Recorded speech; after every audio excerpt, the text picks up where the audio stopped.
This is probably the number one way that we attract people into our ecosystem. Part of what we're doing with these programs is shaping the narrative in our space. And my sales team will call all the time and say, Shannon, my prospect's been attending all your webinars. Or like, they're really engaged in this. Hey friend, welcome back to this week's episode of Distribution First. I'm so excited to have my friend Shannon Howard on. She is the Director of Customer and Content Marketing at Intellum. And today we are going to deep dive into all things webinars. I am super excited to see how Shannon runs her webinar system, show that with you all, and actually be able to see how you can do it. You don't need a massive team, which Shannon will show you. So Shannon, welcome.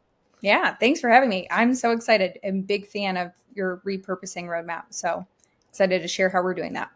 Yeah, perfect. So that's probably a great place to start. Maybe tell me a little bit about why you chose that and a little bit about how your team is set up. Sure. So, okay, why we chose it, I would say when I came in, I kind of inherited an existing webinar program. So it was already there, already happening. And that program had gone through a few iterations.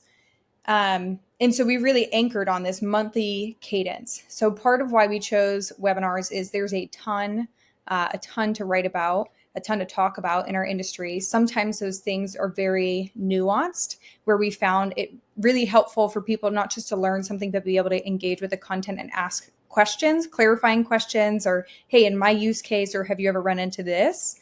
Also, our industry is just super niche. And so there's not a ton of, we get a ton of referral traffic from our customers, but we don't get a ton of organic traffic through SEO because the search volume for those keywords isn't there. So when you think about, well, what is it that we can use to attract people to our site and into our ecosystem, webinars became a great opportunity to do that. And then also to highlight the thought leadership in our space, not just for our customers, but honestly for people in our industry at large. So that's why we chose webinars. I think the second part of your question was around team. Yeah, like kind of how do you pull this off with your team? Yeah, well, for a while it was just me running programs. So like finding guests and hosting the webinars every month. When my new CMO came in last spring, he challenged me to not only do a monthly webinar, but to think about summits, which are like back-to-back webinars. So he came in March. I hosted my first summit in June and then another in September. So those were like topically oriented. So 3 or 4 presentations back to back. And then on October, we launched our first full day virtual event. So I was already used to that monthly cadence. And that was mostly team of me doing those webinars. And then in July of last year, I brought someone in to help with webinars. So she's also running her own programs and helping with some of the content and customer marketing. So beyond just the webinar programs themselves. And was like huge in helping me do that full day event because that's a lot. That's a lot of people and a lot of talk tracks to coordinate. I'm guessing the rhythm that you had when you were creating those monthly ones definitely fueled kind of how you were able to do those summits as well. But as you were doing these webinars, what are the pieces that are coming off of those, and how does that play with the rest of your content marketing and what you're doing? Like, are you also, you said SEO isn't a main drive, but are you also like blogging? Do you have a podcast? Do you have what is your mix as far as your content goes? Yeah, I would love to have a podcast, maybe someday. We just don't have the editing skills on our team. We've tried videos, our competitors have tried videos, and that just hasn't been super profitable for any of us.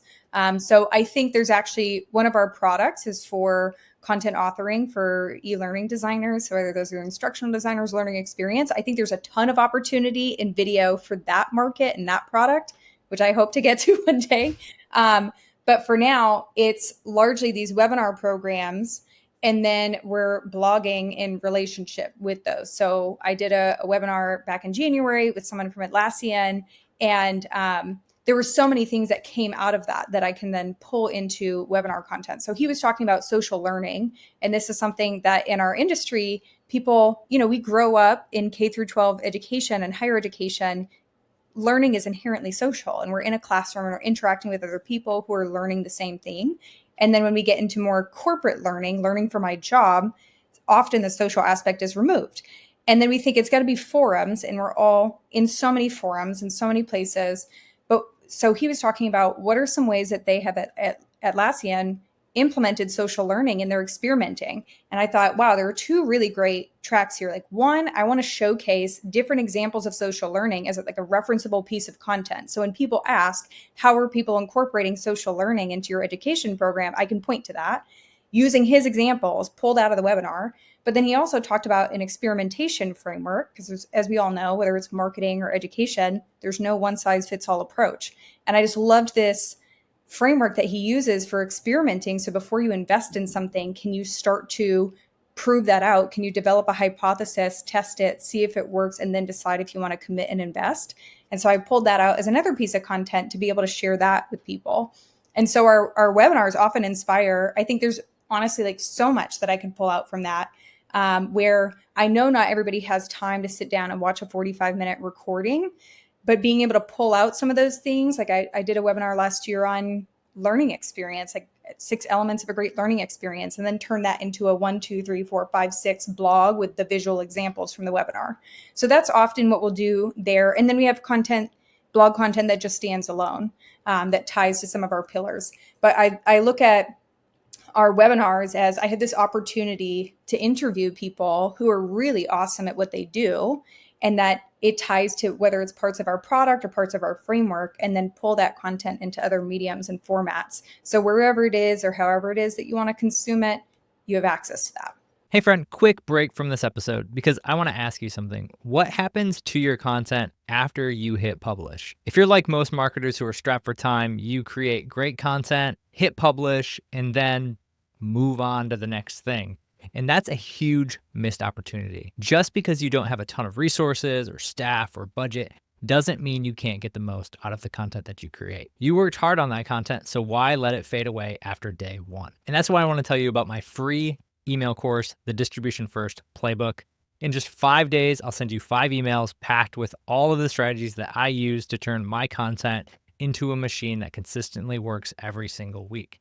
And you can build your own flywheel without having to constantly create new content. If you're ready to stop wasting time and finally get the full value out of the things you create, check out the Distribution First Playbook. I'll drop a link in the show notes or the description. All right, back to the episode. How do you balance that's a great topic versus there's no search volume for that, or no, like, and then how do you talk about that internally with your leadership team, and how do you get buy-in for like, this is something we should actually talk about? Or because I think it's such a struggle still to this day of like, well, how do we know what the right topics are that we should be talking about? So we have kind of product pillars. We have kind of our messaging positioning framework. And what I've done is kind of said, okay, here's kind of our methodology, our framework. Here's the 7 components of that. I list out like everything that we could talk about under each of those pillars. And that's endless content. There's so like, that's the exciting thing, is there's so much that you can create that would be so valuable to people. And then part of what I'm doing is just listening in communities and in conversations with our customers and with people in our industry to understand what is it that's top of mind right now. So of these 7 topics that can be drilled down in all these different ways, what are the things that people are really struggling with? Where's there a gap in the market? What questions do people still have? And then prioritizing based on that. And that's where I think I'm also fortunate my leadership team like trust that we have our finger on the pulse of what's happening. So they trust kind of the content, not just cadence, but also how we're picking topics, knowing that it applies to this framework methodology, also to our product. But this is also a huge way that we drive top of funnel interest and nurture people as they're in the buying process. Yeah, I love that. It's so underrated, and like the effort and the amount of time it takes to kind of unearth those ideas. Like you said, like you're in forums, you're in communities, you're having these conversations, you're on LinkedIn, you're in all these spots, like just in the ecosystem, trying to have those conversations and understand it. I'm curious though, like you're not the SME. So like, how do you balance not being the SME and also trying to like create and get those interesting topics out and about in the world? So that's my background has touched a little bit of, so our market is education professionals, specifically if you're doing customer education or prospect education, partner education, and employee education, so internal learning and development. And I did curriculum development, go to market for an online school, built an academy as a product manager. So I've had experience with related things where I know enough for my ears to perk up and say, that's interesting. Okay. That's a great topic. And so I think that's been helpful in navigating some conversations where I host roundtables and webinars, and then I just have coffee chats with people. And I'm always listening for who's got a great story, who's doing something really cool, what would people be interested in, waiting for my ears to perk up and then saying, like, there's a story there. Like, there's a story to tell. There's people who would be interested in what you have to say, because we all want to learn from people who are doing the thing. And then working with people. And I always offer people for webinars, if you want to come in and you just want to do a presentation for 30 minutes, I'm totally fine with that. I'll tee you up and talk about how awesome you are, because nobody ever likes to introduce themselves. And then you can kind of get into your thing, and then we'll just do some Q&A at the end. But sometimes it's more conversational, where maybe they're presenting or we're doing more like a podcast format. I know I have a webinar coming up later this month that will be more me kind of interviewing this person. So they started a partner education program, grew it to over 35 people over the course of time. So what did that look like? And so we've structured the conversation to kind of pull out some of these key points. But then part of what I'm like listening to and answers is, well, where do I think people are going to have questions based on the conversations that I've had, or based on the questions in these forums? What are the things that are confusing or unknown that I can kind of pull out of these people who they are the subject matter expert? And I just consider myself more of like a host moderator who's got this much subject matter knowledge compared to this much that our guests do. And so you're not tied to any one given format. You're kind of ebb and flow depending on the guest or the topic or any of those things as well. That's probably key to point out. Mm-hmm. Yeah, I really leave it up to the other person. Some people are really great at engaging, at going through a slide deck. Some people like the conversational, like, hey, Shannon, anything that you would add here, or from your experience, from your conversations with people, anything that you would add, anything that I'm missing. And so I just kind of give people that option of whatever flows for you. I can be flexible. I'll go whichever way. What are the biggest metrics or goal sets that you have around your webinar program? So you've got this main thing you're driving to. It's obviously, from my perspective, not something you're looking to like rank highly on Google on, or, you know, start driving traffic that way. So like, what are your goals as you set out with this program and discuss it with your team? Mm-hmm. So this is really, and actually I just got to share this at Sales Kickoff last week. So part of what we're doing with these programs is shaping the narrative in our space of how should we be thinking about and approaching education, and what's kind of Intellum's point of view, and how do I go champion that, advocate for that day in, day out, like month over month in these programs. And then another part is, it's a huge part of our lead generation. This is probably the number one way that we attract people into our ecosystem and encourage people to share, right? It's easy to have, like, to invite someone to something. It's a free opportunity to learn from someone who's doing the thing that you also do. So that makes it really easy to reach out and invite people, and for other people to invite their friends or their colleagues who they think would benefit from the topic. And then it's also a great way to nurture people, like nurturing our customers, but also nurturing prospects, because, and my sales team will call all the time and say, Shannon, like my prospect's been attending all your webinars, or like, they're really engaged in this. And I'm like, yeah, because people are hungry for this. They're hungry to learn.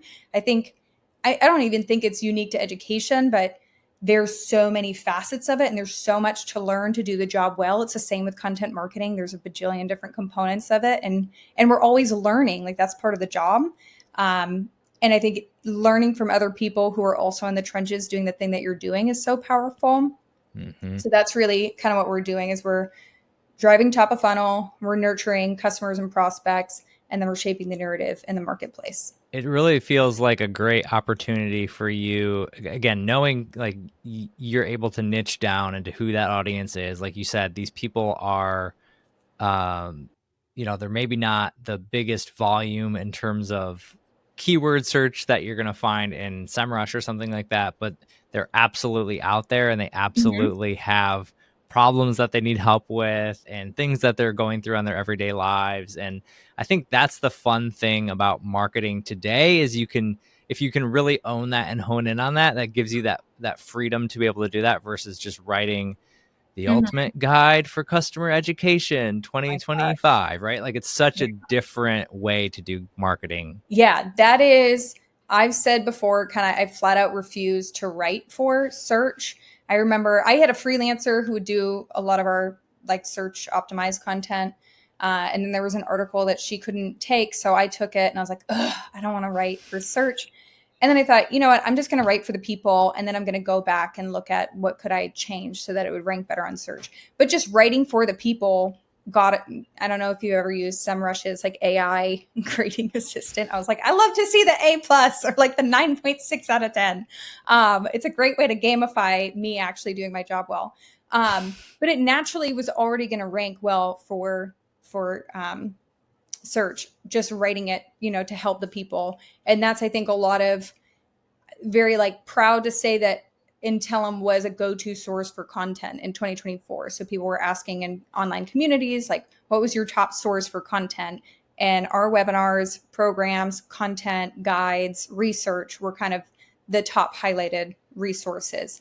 And I credit that to like paying attention to what's happening in our industry and really just trying to provide value and educate people, but then also consistency, like the consistent cadence, because I think other people do similar things, but it's so inconsistent to the point where people will reach out and say, hey, do you know when XYZ is going to be doing another event or doing a conference or doing a whatever? But they know like month after month after month, like we're showing up, we're providing valuable content, we're going to be here, we've been here. I think that's been really important. Consistency is your number one differentiator. Like regardless of what type of content you're creating, if you can set that expectation with the audience and with yourself to be able to create that content, you are setting yourself up to just simply outlast everybody. Because it's really, really easy for somebody to do a webinar a month for 2 months and then give up on it. But you guys are proving like you can actually set yourself up for success to where you're being able to drive that consistently. Well, and now we have 3 series running concurrently. So we have 3 different webinar programs running throughout each month that are targeted to different audiences. So we spun up, so we had this one program, we started a new one in November, launched our 3rd one last week. So, and these are all like, they're all gaining traction is the incredible thing. My biggest concern was that we were going to see a decrease in registration because maybe we're just saturating the market with too much. But we actually saw an increase in registration for each of the sessions because they each speak to something different. And I think there's just more, like people are hungry for more, like to learn more and to get the nuance. And I credit our team too of like really focusing on what would be valuable to people. We don't want to do long intros. We're not trying to product slap you in the first 15 minutes of a webinar. We're really like, what do the people want to know and how do we serve that up to them? And like, I also know people are in an LMS buying cycle every 3 years. Like I'm probably not going to get you today. That's fine. I'm not interested in tomorrow's sale. I'm interested in like building long-term relationships because ultimately that's more successful for Intellum, also for, our industry. Absolutely. It's the consistent struggle of marketing versus sales and these being very, very integrated parts of a business, but different parts of a business. And your job with these webinars is, like you said, you're trying to drive awareness, tell your story. Those are long-term plays, right? You're using them for nurtures. Your sales team is being able to use them, but ultimately, I think where content programs, webinars in particular can go wrong is when you're trying to do too many things at once. So I am going to pitch slap you. I am going to try to get, and I'm also going to try to be helpful, but it's not really helpful because what I'm trying to do is like, voodoo mind trick you into thinking like, oh, they're so helpful, I'll just buy today. Like, duh, like I should just buy this thing. And it's like, that's not how anybody really wants to do anything. Yeah. It's like building that relationship where, and I've seen this over time, like it's been long enough that I've been able to see this where people when they start to be in market or when someone else is in market, they're like, well, I've heard a lot of good things about Intellum, or like I go to all their webinars and they really seem to have their pulse on what's happening in the industry. They really seem interested in kind of providing value to people. So I think we're building that reputation where people can kind of point to us. And I think, I mean, we see that just in day-to-day life too. You think about the people who are showing up consistently in something, and then when you have a question, you're like, hey, can I ask you a question about this thing that you do? And we trust their advice and their recommendation because we've seen them show up consistently in that thing. I think that's the point that we're at now.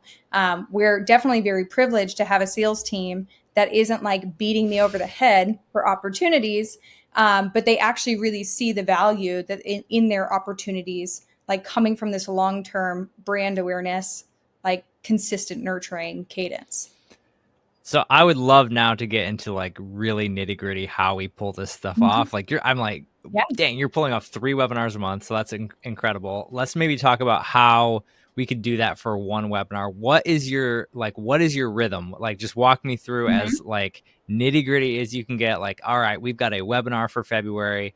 What does that process look like from prior all the way through to, all right, I've done the webinar. Here's what we're doing post. I'll do the pitch for you. Join distribution first, and you can watch the recording of me walking through all this. Get access to like literally the step-by-step of how we do this. So we plan our cadence in advance, like a year in advance. I know what I'm hosting and when I'm hosting it. About a quarter in advance, I'm starting to think about what are the topics that we're going to cover in the next quarter, who are the guests that I can bring in. So I usually have guests secured probably 2 months out from a webinar. Then we're looking at getting the abstract, headshot, bios, just all that stuff to basically get the landing page up and live. We have a guy on our team who's built a lot of automations into Webflow, which is our CMS, and Airtable, which is where we're kind of doing a lot of project management and database stuff. So we'll like add everything to Airtable and then kind of push the landing page live into Webflow. So we're getting all of that up and running. And then probably like 3 or 4 weeks in advance, we start promoting the webinars. So we do that through a variety of channels. We do that through online communities, email, social. Our guests will sometimes share that they're going to be speaking on a webinar. I never like force people to do that. It's just like, if you want to. And it's been great because like really, for me, webinar guests, I'm so thankful that they're coming to share their thought leadership, but it's actually been really advantageous for a lot of them in their careers. Like one of our guests from November actually had to decline coming back in Q1 because he got like the biggest gig of his life from being a webinar guest that he was like, I actually don't have time. So that's our hope, right? Is that like you look awesome and you can go back to your company.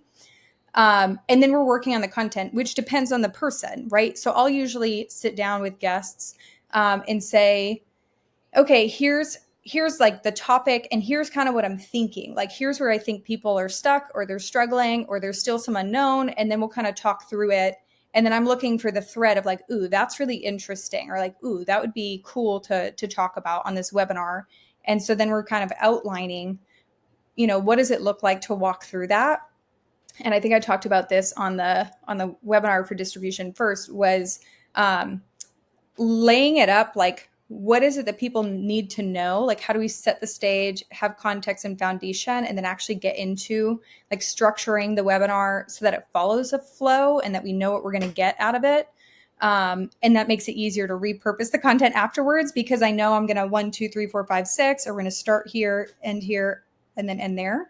And then depending on the guest, I'm like outlining questions. We're building a slide deck. We're collaborating on the slide deck. Yeah. And then we'll host live. I usually I just schedule things where I do like a walkthrough of the platform for our speakers.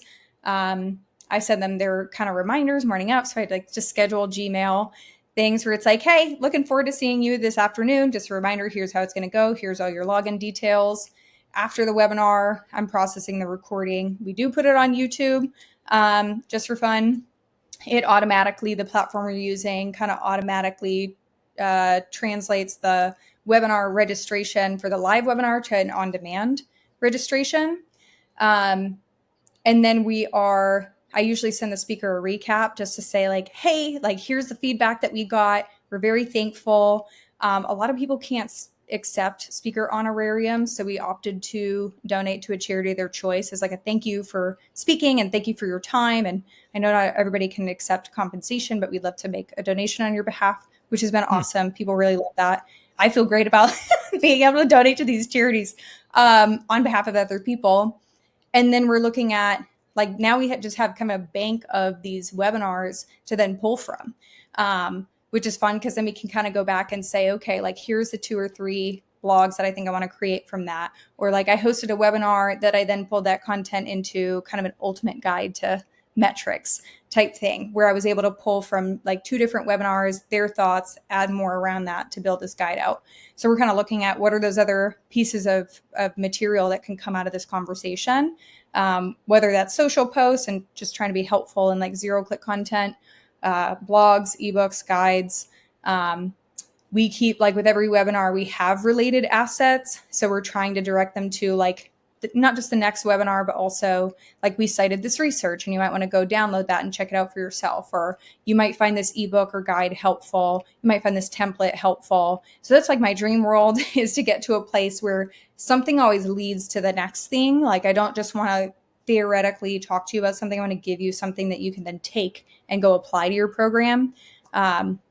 So some kind of leave behind material. How long do you think, and again, just maybe rough estimate, like how long are you sort of continuing that waterfall post event? So is this like a month or 2 and then you're kind of just consistently recycling those things? Yeah, I would say probably a month or 2. Right now, we definitely have a backlog.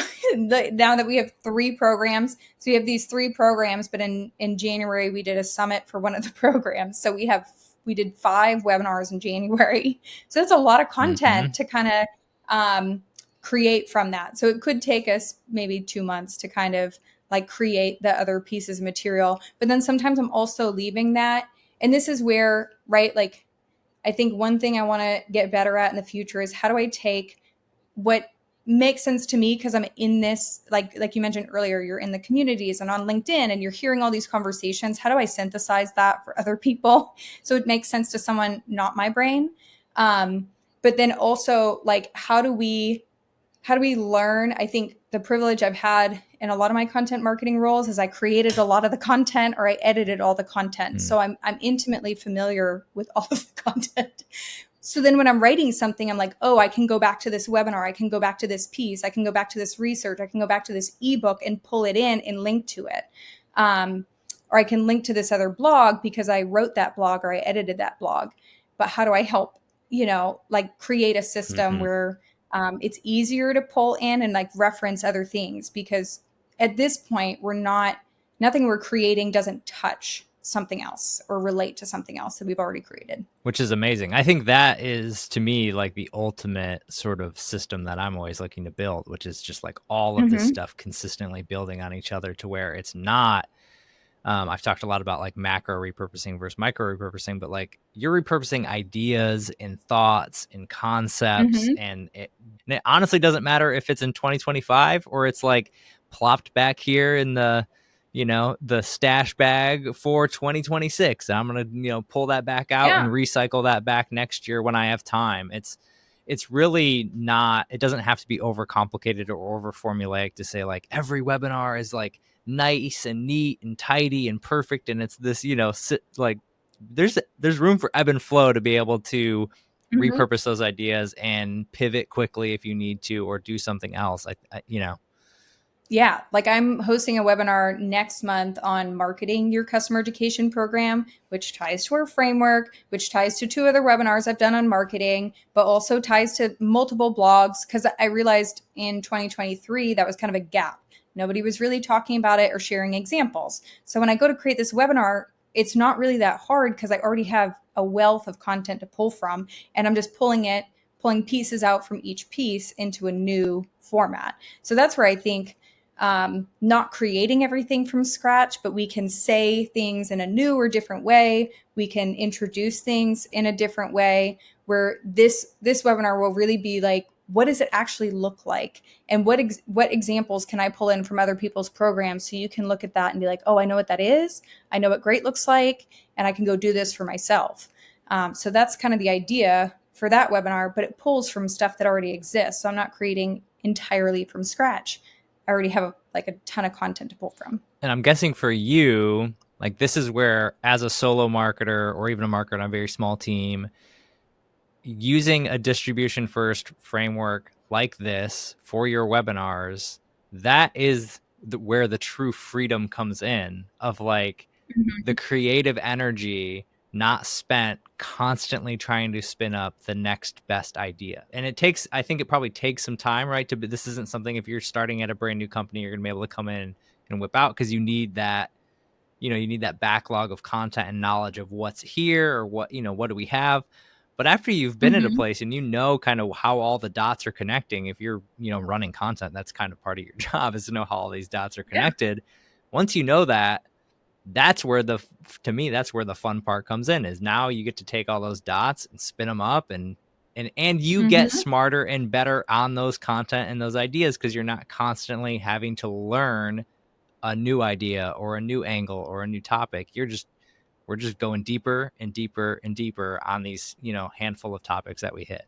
I'm seeing that actually work now. We're building up sales enablement, and they're saying, okay, these are the things we want to talk about. And I'm like, well, let me send you some things where we've talked about this. Like, let me send you this webinar or this video or this blog or this whatever, where we've already touched on that, and you can pull from that. And so that's what they're doing, is they're pulling pieces out, because why reinvent the wheel? Why would they go create something from scratch when some of that work already exists? And so I'm trying to connect those dots for other teams and people too, to say, you don't need to make up 6 elements of a great learning experience. I've already actually outlined that with screenshots for you. And you can just pull that into your sales enablement. So that's been fun. Or like, I think about our education team creates content, and sometimes I can repurpose that. Like, I take theirs and I level it up a little bit, of like, they're talking more product specific and I'm leveling it up to say, okay, well, whether or not you have the product, here's the thing. And that saved me a ton of time too, because I did a blog on accessibility. I'm not the number one expert on accessibility, far from it. But they had created a ton of great content, and then I can kind of repurpose that more for the blog, which is great. What are some of the biggest mistakes people make with their webinar programs? I think we've talked about them a little bit already. One is lengthy intros. Like, I think I said on the thing, like, nobody signed up for 15 minutes of you patting yourself on the back and then like product pitching and whatever before you get into the point of why you even joined. Like, I didn't join a 45-minute webinar to listen to you for a third of that time, like set the stage and pitch your product. I came to learn something valuable. I think another thing is not thinking about what is that valuable. Like, what are the key takeaways, right? So if you think about how do you design educational content, you start with learning objectives. By the end of this, you will be able to this, that, and the third. And so thinking about that when we're designing webinar content, of what is it that I want someone to take away from this? What are the most important points? And then what is it that I need to say or bring up to get you to that point? I think that helps us keep content focused and structured, while also making sure that when people leave, they're not like, well, 45 minutes and that was really interesting, but I don't really know what I learned or what I'm supposed to do with that. And so thinking about like, what is it that you want people to take away and what do you want them to do afterward? And then using that to inform the content. That also, like on the repurposing front, makes it easier, because then you know what to expect. Like, there have been times where I was able to outline the blog because I already knew what the structure would be. And then I would just be able to pop in after the webinar and fill in the sections, like based on the conversation or pulling in examples. So I think that makes it easier to repurpose content too, if you're intentional about the structure.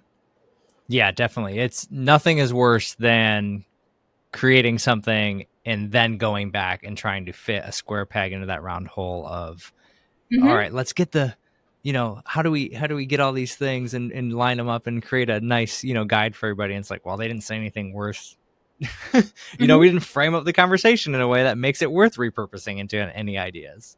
Oh, I've totally run into that, where I would listen to webinar recordings and say, I can't repurpose this because there's no thread. There's no thread to pull from. Like, I don't know actually that there's enough meat on any one thing here to create new assets from. So that's where I think that intentionality and how you structure it is helpful to make the webinar helpful, but then also make your job easier in the future that you can repurpose some of this content. What is the sort of the follow-up process? You touched on a little bit, but what's your follow-up process after you're done recording? Like, how does the recording get out to the guests? Is your sales team following up with them? What's the cadence there? How does that look like? Yeah. So after the webinar, our webinar platform will send people, hey, thanks for joining. Here's the recording. Or, hey, sorry you missed it. Here's the recording. So that automatically goes out to people. Our SDR team will kind of prioritize follow up with key accounts. I'll also share the list of registrations with our sales team and account management team. So I'll highlight, hey, these are the customers who joined our webinar today, so that our account management team is aware of the topics that are maybe of interest to their customer or questions that their customer might have that they can. So I'll highlight that too. Hey, they asked these questions. They're interested in this topic. Same thing for sales. Like if I know that someone who asked a question or engaged in the chat was tied to an open opportunity, I'll say, hey, so-and-so was on the call today, and here's the questions that they were asking in case that's helpful in your conversations. And then the sales team is doing their own outreach to their prospects. So whether that's prospects that are open opportunities or people that they invited, because they've been doing a great job like promoting our programs and inviting people to them. So they'll just reach out and say, hey, saw that you were able to attend today's webinar. Hope you enjoyed it. Let me know if you have any questions, things like that. So we kind of have like this automated marketing approach, and then SDR, sales and account management follow up, kind of depending on the contact. Awesome. Well, this has been super fun, Shannon. Thanks for coming on. Like you mentioned, inside of the Distribution First Academy, there is a full webinar and mini course, basically where Shannon breaks down this entire process. There's a free guide with literally the email templates that you could send after in there that she provided. It's one of the best resources I've seen on webinar repurposing. So Shannon, thanks for coming on. Yeah, thanks for having me. This is great. Awesome.